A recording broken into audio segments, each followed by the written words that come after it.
그래서 무엇을 배울 것인가를 이 책에 나온 것으로 한번 조금 정리를 해보도록 하겠습니다. 뭘 배워야 되나요? 요즘 한간에 보면 대학을 가는 방법이 이렇다 저렇다 공평하다 공평치 못하다 라는 문제를 많이 제기하는데, 그것보다 더 중요한 질문은 대학을 왜 가야 되는가 그 질문은 아무도 안 하죠. 네, 그리고 공평성만 따집니다. 그죠? 우리가 뭘 배워야 되느냐, 이 책에서 나온 걸로 세 가지를 보면, 첫 번째는 아까 얘기한 신념이에요.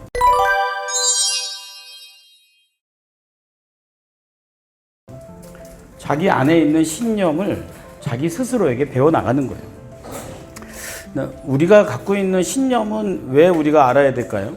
왜냐하면 그 신념이 우리에게 성공을 만들어주기 때문에 그런 겁니다. 우리가 잘못된 성공이 어떤 거죠? 그 대학을 들어가야 성공한 거고요. 그 직업을 가져야 성공한 거고요. 그만한 돈을 벌어야 성공한다고 생각하는 건 그냥 해프닝일 뿐이에요. 그 진정한 성공은 이 책에 뭐라고 그래요? 자신의 신념을 이루는 것, 이거죠. 근데 이제 자기 안에 있는 신념을 찾는 게 쉬워요, 어려워요? 어려워요. 밖에 있는 지식을 구하는 것도 중요하지만 내 안에 있는 경험 속에 나를 발견하는 것, 이거죠. 그래서 그 신념은 자기 자신을 이루는 영적인 가치일 수도 있고요. 모든 걸 다 포기하고도 마지막 끌어남는 중요한 가치일 수도 있어요. 이 책에 보면 저자가 루게릭병에 대한 예를 들죠.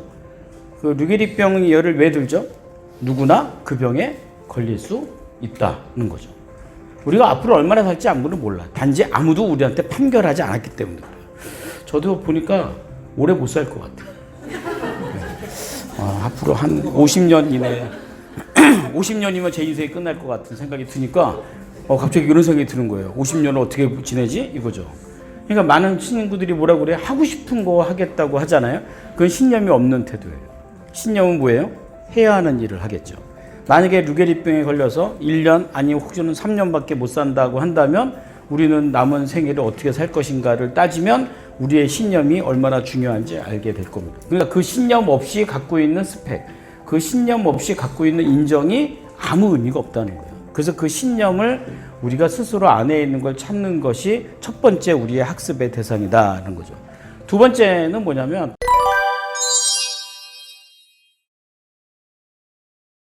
타인에 대한 관찰이에요. 타인에 대한 관찰이 뭐냐? 다른 사람들이 하는 이야기들, 다른 사람들이 갖고 있는 생각들을 얻는 거죠. 저는 이제 우리 독서 모임에서 조언하지 마십시오라고 얘기하니까 조언하지 말라는 얘기를 조언을 구하지 말라는 걸로 오해하시는 분이 계세요. 조언을 하지 말라는 것과 조언을 구하지 말라는 것은 다른 겁니다. 조언을 구하는 건 옳은 행위입니다. 다른 사람 어떻게 생각하고 있는지 듣는 거죠. 사실 이제 우리는 이제 독서 모임에서 이렇게 앉아서 서로의 생각을 갖고 공유를 하죠. 가급적이면 그래서 지정도서를 함께 읽는 것이 중요합니다. 그래야 이제 같은 생각을 짧은 시간 내에 함께 공유할 수 있으니까. 똑같은 문장을 읽었는데 서로의 생각이 다를 수 있어요, 없어요? 그러니까 우리는 그걸 찾아가는 게 중요해요. 그러면 우리의 생각이 확장이 됩니다. 그러니까 확장이 된다는 게 뭐냐면 옵션이 많아진다는 거예요. 그러니까 우리가 이제 여기 중학생이나 고등학생들이 있지만 너무 단편적인 삶을 산다는 거예요. 모든 목표가 뭐예요?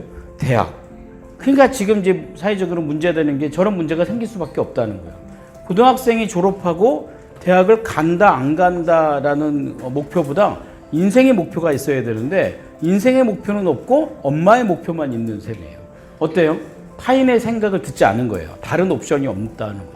그래서 우리는 타인의 생각을 좀 더 많이 들을 필요가 있다는 겁니다. 그게 이제 두 번째입니다. 세 번째는 뭘까요? 자기의 신념도 이제 알았어요. 그래서 내가 뭐가 성공이다라도 알았어요. 그리고 수많은 옵션과 지혜를 타인으로부터 많이 듣습니다. 이거 되게 중요한 얘기입니다. 경청의 자세죠. 세 번째는 뭐죠? 이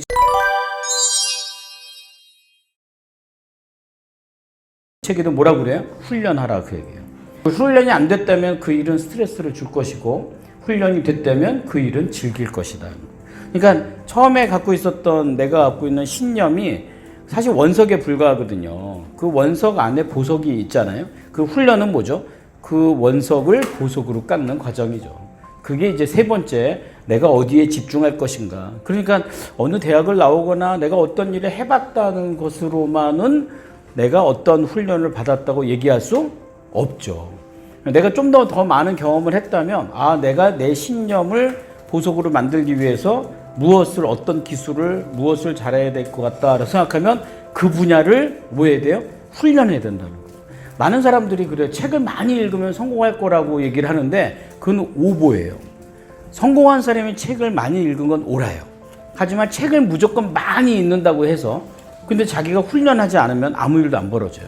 그냥 머리만 커질걸요. 비판적 사고만 터져서요. 그냥 그건 이렇고 이건 이렇고 하는 말장난만 하게 돼 있지 본인의 몸이 바꿔지는 습관이나 훈련은 다다르지 못할 수도 있다는 거죠. 그래서 책을 많이 읽는 거 우리 하버드 비즈니스 독서법에서 배웠잖아요. 많이 읽는 것보다 더 중요한 건 뭐라고 그랬어요? 실행하고 적용하는 거죠. 그 중에 하나가 우리가 이렇게 책을 읽고 대화를 바꾸고 뭔가 바꾸는 그게 가장 중요하지 않을까. 제가 어디 독서 모임에 가보면 이렇게 규칙이 있더라고요. 한 분이 나와서 프레젠테이션을 해요. 그 프레젠테이션을 하는 이유는 누군가가 책을 대신 정리해 주는 거죠. 근데 그 방법들을 많이 사용하지만 저는 개인적으로 위험한 방법이에요. 왜냐하면 누군가 발표하면 질문할 수 없어요. 발표한 사람에게 질문하면 논쟁이 돼요. 그러니까 우리는 누가 발표하는 게 중요한 게 아니라 앉아서 대화하는 게 중요해요. 그러니까 다른 사람의 생각을 얻고 그 중에서 내가 무엇을 선택해서 훈련할 것인가를 여러분들이 선택하는 것이 중요하지 않을까. 일주일 동안에 여러분들이 오늘 배운 것 중에 내가 뭔가를 좀 반복해서 훈련하고 싶다 그러면 일주일만 훈련하고 다음 주에 오셔서 피드백을 한번 해보시면 어떨까 싶습니다. 그게 바로 자기를 마주서는 용기가 되지 않을까 이렇게 생각합니다. 아시겠죠?